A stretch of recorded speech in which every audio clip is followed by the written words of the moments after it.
Bonsoir à vous, ravi de vous retrouver sur France 24 et bienvenue dans votre journal de l'Afrique. À la une ce soir, les rebelles ADF poursuivent leurs attaques en République démocratique du Congo. Elles ont fait 12 morts dans l'est du pays selon des sources locales et ce près d'une semaine après des offensives meurtrières survenues la semaine de Noël. Nous retrouverons Aurélie Bazara-Kibangula à Kinshasa. La Centrafrique, elle aussi, théâtre de violence. Des hommes armés ont attaqué une commune près de la ville de Bozoum la semaine dernière. Les autorités locales parlent d'un bilan alarmant. Correspondance à Bangui à suivre. Et puis nous irons à Nairobi au Kenya, devenu une plaque tournante pour les créateurs de contenu. Face à la précarité du marché de l'emploi, ils sont de plus en plus nombreux à gagner leur vie grâce aux réseaux sociaux, vous le verrez. On commence ce journal en République démocratique du Congo où l'année démarre dans un contexte sécuritaire difficile.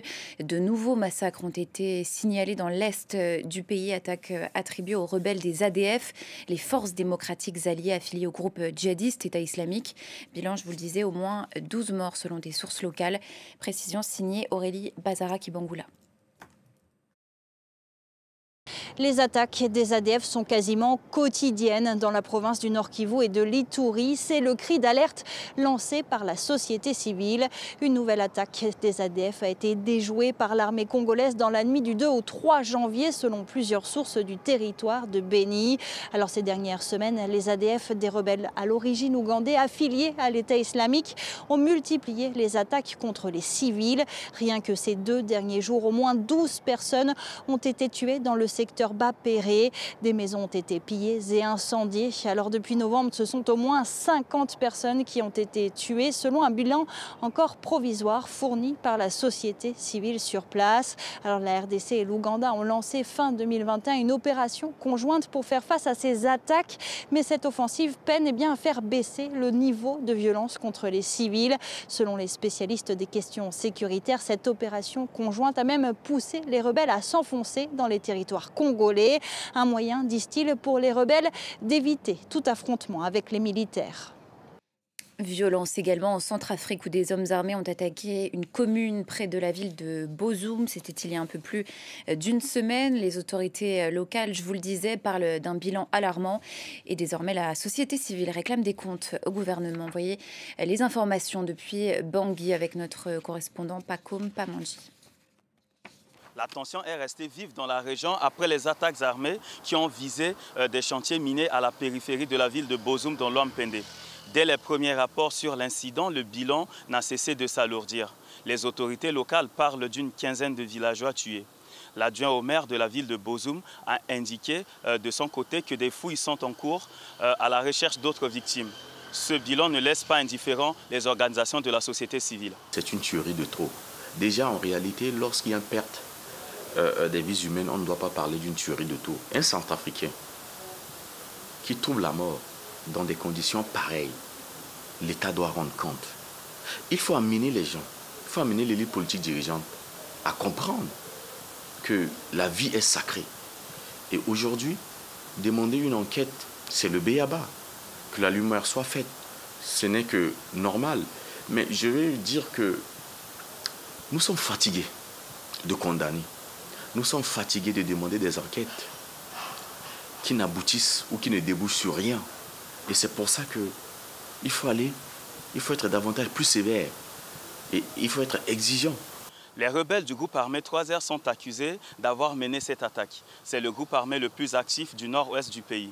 J'ai pu d'ailleurs contacter un membre du gouvernement qui me l'a confirmé.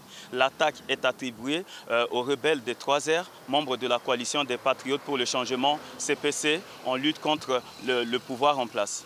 D'après ce membre du gouvernement, des actions sont en cours dans la zone pour traquer les auteurs, mais surtout de protéger la population. Mais à Bozoum et ses alentours, c'est la peur qui règne. Les autorités locales appellent à une présence sur la durée des forces de défense et de sécurité. Dans l'actualité au Gabon, maintenant, les opérations de révision des listes électorales sont désormais lancées, mais déjà, elles sont sous le feu des critiques, elles qui visent à préparer les élections générales censées mettre fin à la transition dans le pays. Explications et réactions sur place avec notre correspondant Ismaël Obiang Nzé. La campagne d'enrôlement des électeurs pour la présidentielle de cette année est à peine ouverte, que les critiques pleuvent. L'opposition estime que l'opération déroge au chronogramme officiel du comité de transition. Il la prévoyait en avril prochain. Plus grave, relève-t-elle, la révision des listes électorales intervient alors que la commission chargée de produire le nouveau code électoral est à l'ouvrage depuis plus de 2 semaines. Selon cet enseignant de droit, la campagne en cours est donc contraire aux engagements de transparence électorale pris par les militaires dès leur arrivée au pouvoir. C'est le moment pour chacun d'entre nous, dans ce qu'il est, de mettre tout en œuvre pour que la pression s'exerce sur ce gouvernement afin qu'il prenne de bonnes dispositions pour le pays. Ils l'ont promis. Ce fichier, c'est celui sur la base duquel nous avons organisé l'élection 2023 qui a donné lieu à un coup d'État. Le bon sens voudrait qu'on ne puisse pas l'utiliser pour organiser l'élection présidentielle 2025. En réponse à toutes ces critiques, les nouvelles autorités et leur soutien rappellent l'urgence de sortir de la transition avec des élections libres et transparentes.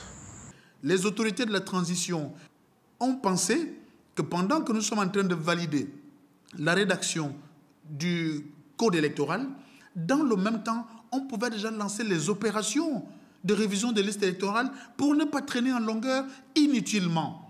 Et si nous pensons que les choses sont validées à temps, il n'y a aucune raison objective de dire aux gens nous devrions attendre ou donner de fausses excuses pour prolonger la transition. Comme on peut donc le voir, le compte à rebours vers la fin de la transition est en marche.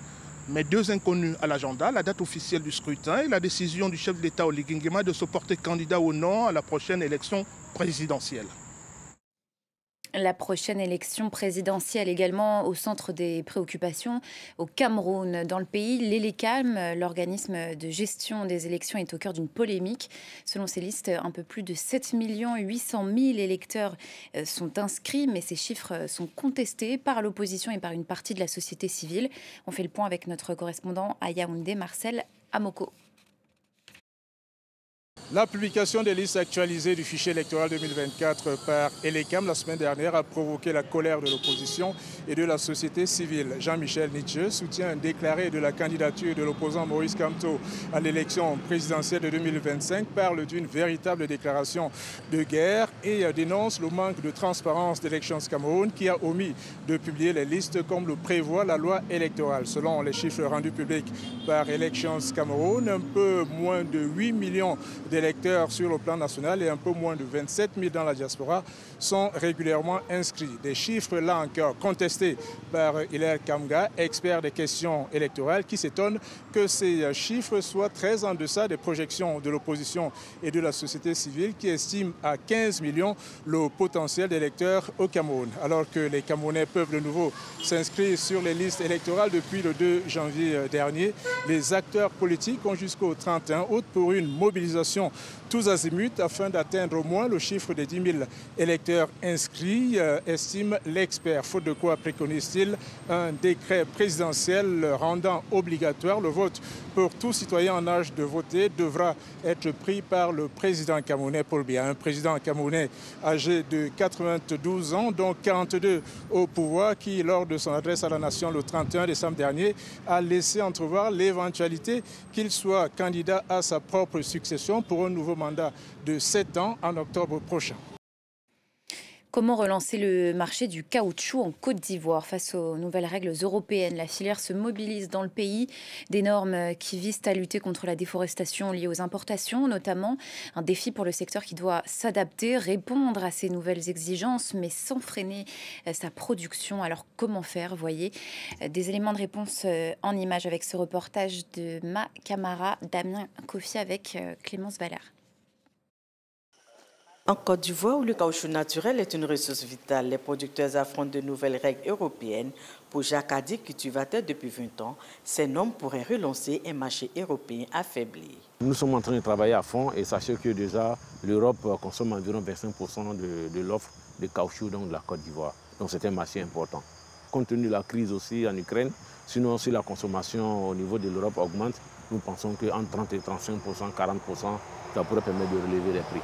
L'Union européenne soutient les producteurs ivoiriens avec des outils comme une cartographie des sols pour identifier les zones de déforestation et garantir une production durable. On est déjà en train d'appuyer la Côte d'Ivoire depuis un certain moment, donc c'est avec aussi notre appui que la Côte d'Ivoire a pu avoir une carte d'occupation des sols qui est actualisée à la date de 2020, si je ne me trompe pas, où justement c'est la base de départ pour voir où ça commence la déforestation. Et après, on va continuer aussi à appuyer la Côte d'Ivoire pour actualiser ces cartes. L'Association des professionnels du caoutchouc naturel de Côte d'Ivoire prévoit un label ivoirien conforme aux normes européennes, espérant positionner la filière caoutchouc sur la scène internationale. Avec la nouvelle réglementation européenne, nous sommes en train de mettre en place un dispositif. Nous géoréférençons l'ensemble des plantations de Côte d'Ivoire. Nous allons labelliser notre caoutchouc.